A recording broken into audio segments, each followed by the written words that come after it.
I mean, it's a strategy game, so you gotta set up such a way, not just against Matt Hughes, but for the future too, man. This is my house now. You kidding me? Every fight I'll be here, man.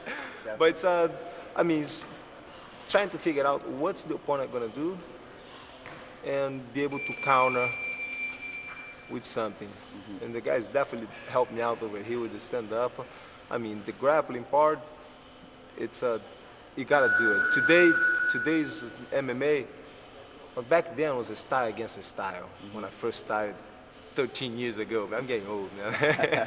But now it's a style. It's not a style against a style anymore. But it's everybody gotta be all around. So now imagine if I knock somebody out.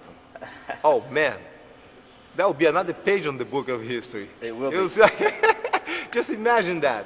It would be Just fantastic. imagine. It would be fantastic. The top grapplers in the world knocking people out. Absolutely. Wow. Absolutely. And that's MMA. It is, like you said. Hey, anything can happen. Definitely. Definitely.